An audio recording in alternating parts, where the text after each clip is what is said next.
Hello learners, मैं doctor Praveen Chauhan, शैक्षिक अधिकारी गृह विज्ञान NIOS और आपकी कोर्स कोऑर्डिनेटर ब्यूटी थेरेपी पाठ्यक्रम के इस वीडियो में आपका स्वागत करती हूँ। आज के कार्यक्रम का विषय है थ्रेडिंग। दोस्तों, चेहरे एवं शरीर के अनचाहे बाल हमारे व्यक्तित्व को अनाकर्षक बनाते हैं। इनके कई कारण हो सकते हैं, जैसे कि आनुवांशिक कारण या हार्मोनल इम्बैलेंस। इनके बारे में आपने डिटेल में हमारे लेसन में पढ़ा ही होगा। इन अनचाहे बालों को पार्लर में सरलता से हटाया जा सकता है। इन बालों को हटाने की अलग अलग विधियां हैं और जिनमें की प्रमुख हैं थ्रेडिंग, हॉट वैक्स और कोल्ड वैक्स। थ्रेडिंग का प्रयोग आईब्रोज को सुंदर आकार देने के लिए किया जाता है। आईब्रो थ्रेडिंग पार्लर्स में दी जाने वाली एक बेसिक सर्विस है जिसे ज़्यादातर क्लाइंट्स लेते हैं। आईब्रोज बनाने की सही विधि, इसमें प्रयोग होने वाले उपकरण और बरती जाने वाली खास सावधानियों के बारे में जानने के लिए आइए देखते हैं ये वीडियो। आज हम आईब्रोज बनाने की विधि सीखेंगे। किसी भी सैलून में सबसे ज़्यादा किया जाने वाला काम आईब्रो मेकिंग है। इसके लिए जिस जिस सामग्री और उपकरण की आवश्यकता है, पहले हम आपको उसके बारे में बताते हैं। इसके लिए हमें ज़रूरत होगी हेडबैंड की, रुई, powder, small scissor, tweezer, eyebrow pencil और 40 नंबर का धागा, एक मिरर, एस्ट्रिंजेंट और लोशन।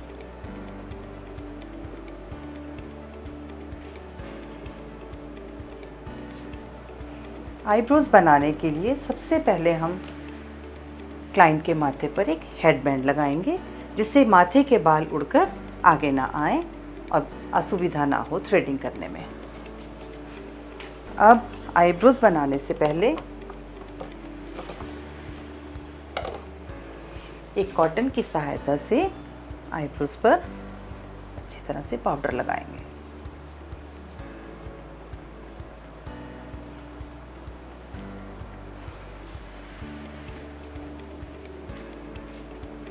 आईब्रोज के ये आगे वाले बाल आप देखें, ये अक्सर सीधे होते हैं।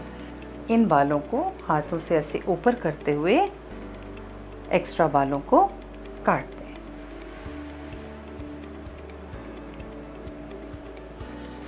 अब आईब्रोज बनाने से पहले हमें उसका आकार सुनिश्चित करना ज़रूरी है कि क्या शेप हमें चाहिए। इसके लिए आप क्लाइंट की पसंद का पूरा ध्यान रखेंगे और उसके बाद, क्योंकि आप इस कार्य में पूरी तरह से प्रवीण हैं, प्रशिक्षित हैं, आप उन्हें सलाह देंगे कि आपकी आईब्रोज के हिसाब से, आपके फेस के हिसाब से ये वाला आकार आपके लिए उपयुक्त रहेगा।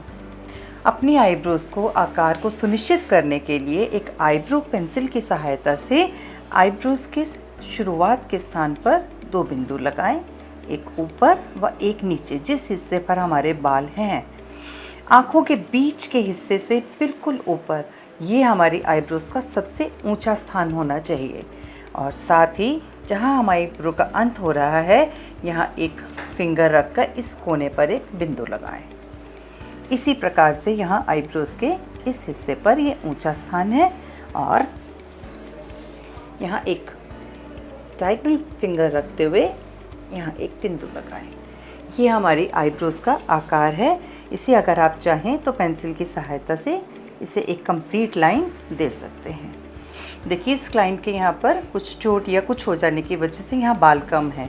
इसकी वजह से हम इसकी आकार को ख़राब नहीं कर सकते। इसे, इस खाली स्थान को आईब्रो फिलर या आईब्रो पेंसिल से भरा जा सकता है।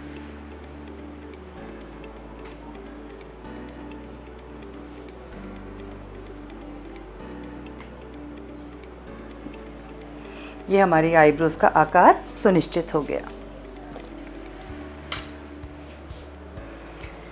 इस धागे को पकड़ने की विधि मैं आपको सिखाऊंगी और साथ ही इसे चलाने की विधि। ये धागे का छोर है, इसे आप अपने दांतों के बीच में दबा लीजिए।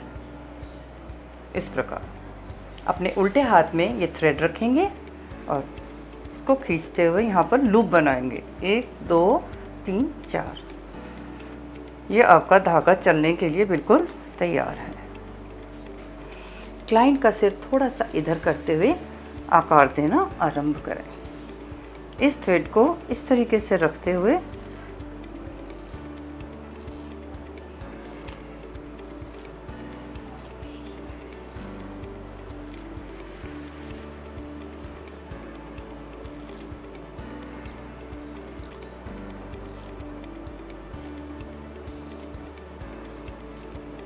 ध्यान रखें, अतिरिक्त बाल निकालने की ज़्यादा कोशिश ना करें।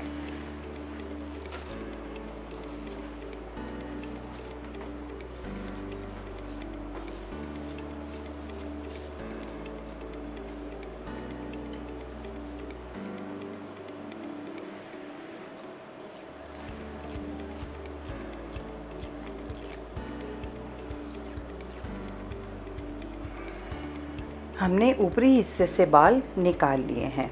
नीचे का आँख का हिस्सा काफ़ी कोमल होता है यहाँ की त्वचा, तो इसके लिए हम क्लाइंट की सहायता लेंगे। वह इस स्किन को स्ट्रेच करेंगी और तब हम नीचे से आईब्रोज को आकार देंगे। राइट हैंड को ऐसे ऊपर रख कर ऊपर से ज़्यादा खींचिए और नीचे से स्किन को खींच लीजिए। अब हम नीचे के हिस्से से बाल निकालेंगे। आईब्रोज बनाने के लिए जो सबसे ज़्यादा ज़रूरी ध्यान देने योग्य बात है वो ये कि आईब्रोज के बाल इधर डायरेक्शन में हैं और हमें विपरीत डायरेक्शन में इसके बाल निकालने हैं। 2-2, 3-3 बालों को थ्रेड में फंसाते हुए आप निकालते जाएं।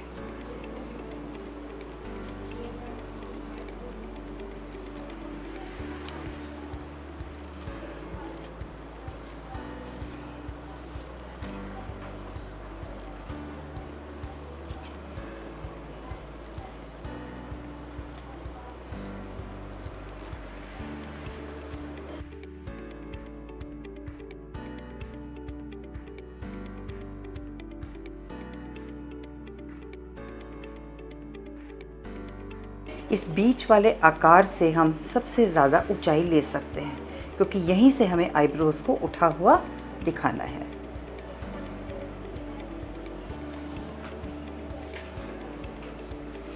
अब माथे के बीच का हिस्सा हम लेंगे।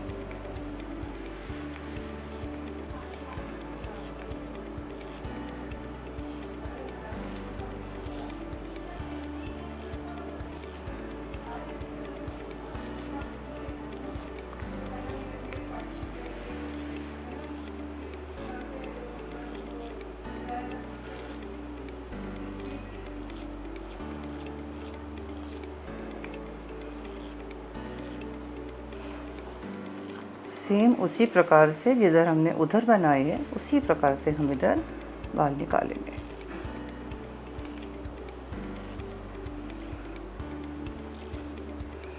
अब नीचे के बालों को निकालने के लिए क्लाइंट को स्ट्रेच करने के लिए कहेंगे। यह हाथ थोड़ा नीचे, यहाँ से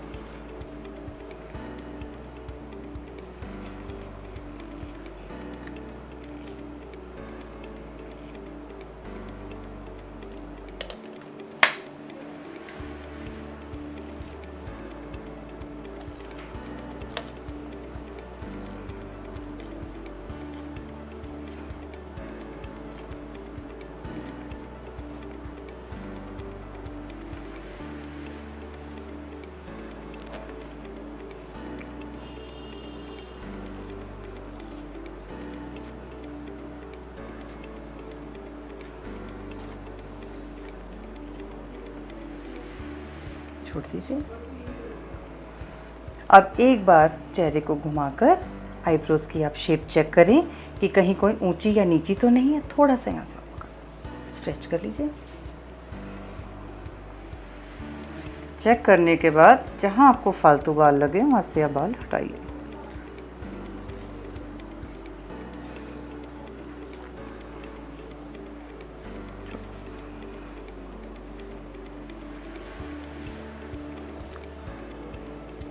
इस ट्वीज़र की सहायता से हमारी आईब्रोज में जो छोटे छोटे बाल या पास रह जाते हैं उन्हें हम निकालेंगे।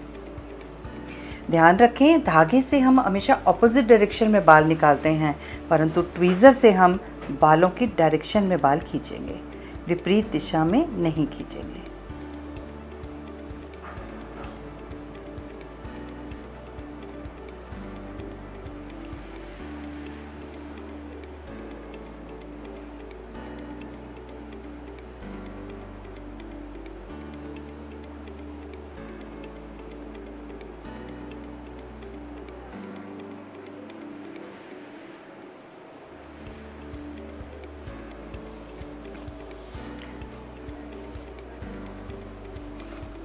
एक कॉटन की सहायता से आँखों और चेहरे पर गिरे हुए बालों को अच्छी तरह हटाएं, वरना ये बाल आँख में जाकर नुकसान पहुंचा सकते हैं।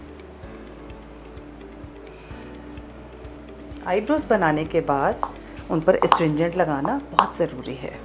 एक कॉटन की सहायता से आईब्रोज बने हुए हिस्से पर अच्छी तरह से एस्ट्रिंजेंट लगाएं।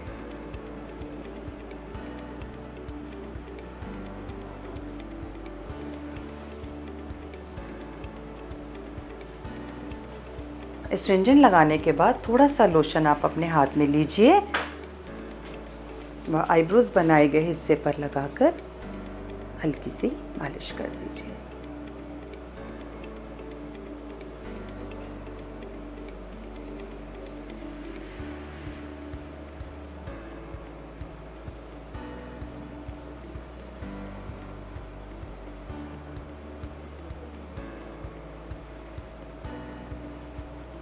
लोशन लगाने के बाद क्लाइंट को शीशा दिखाकर उनसे पूछें कि क्या वो इस बनी हुई शेप से संतुष्ट हैं। यदि उसमें उन्हें कोई कमी लग रही हो तो उसे दूर अवश्य करें। सपोज़ हमने आईब्रोज बहुत मोटी बनाई हैं और वो पतली आईब्रोज चाहती हैं, तो उसके बाद उनको थोड़े से बाल और निकाल कर उसे कंप्लीट कर सकते हैं आप। लेकिन जो फाइनल चॉइस है वो कस्टमर की ही होनी चाहिए कि आईब्रोज की शेप किस प्रकार हो।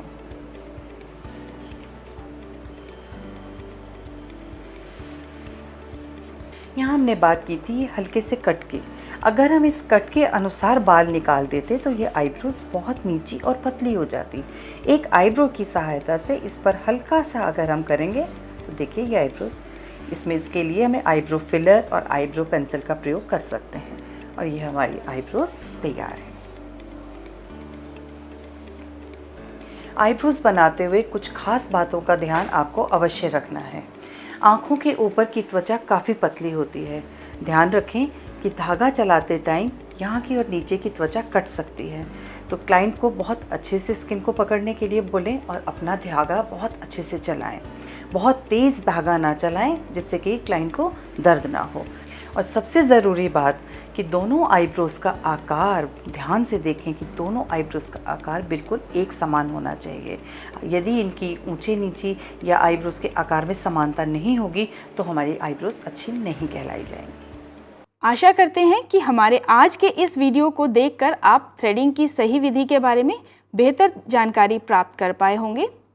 अगले वीडियो में आपसे फिर मुलाकात होगी। तब तक के लिए नमस्कार।